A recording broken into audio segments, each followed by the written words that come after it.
What's up? This is Josh Fossgreen, and today I'm going to demystify double thumping. So what double thumping is basically just picking technique with your thumb.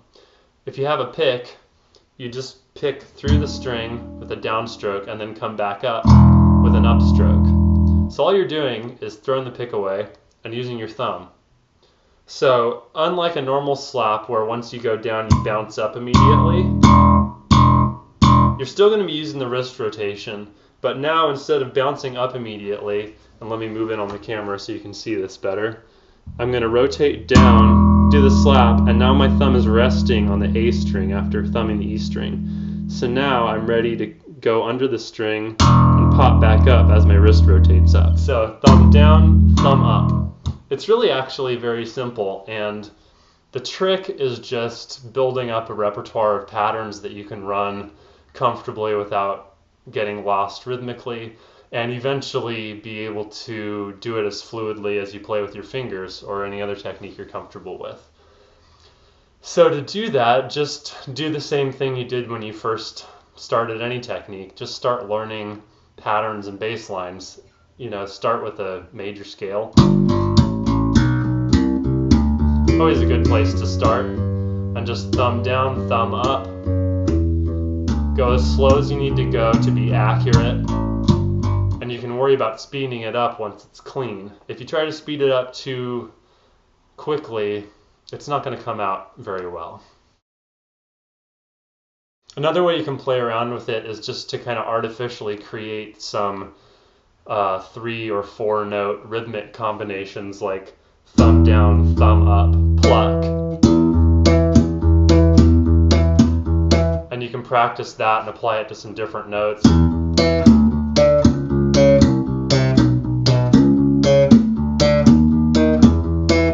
Or I could do thumb down, hammer, thumb up.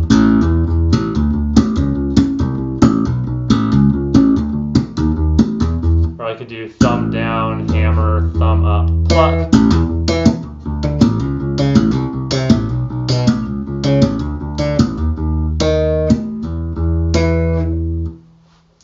The amount of combinations possible is pretty never-ending, and the more patterns that you're comfortable with, the easier it'll be to improvise, say like a 16th note based funk pattern without making rhythmic mistakes.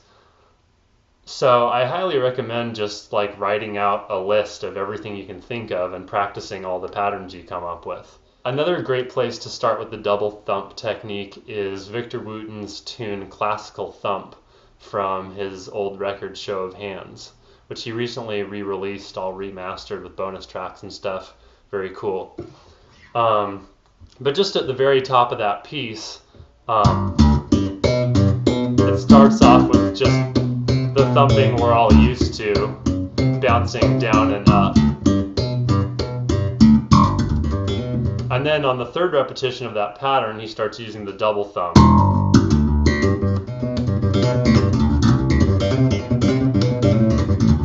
And it's a great pattern because it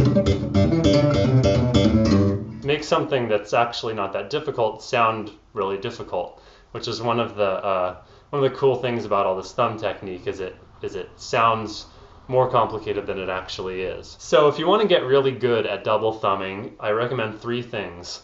1, learn some Victor Wooten tunes, because he's the man when it comes to the double thumb. Number 2, come up with a list of patterns, like, for example, thumb down, hammer, thumb up, pluck, or thumb down, hammer, thumb up. Whatever, it doesn't matter. The point is just to run as many possibilities as you can think of. And third is come up with your own bass lines, write pieces that incorporate double thumping, try to solo with the double thumb technique, and just bring it into your vocabulary so that it's not a technique you have to think about, it's just another tool you have to communicate with.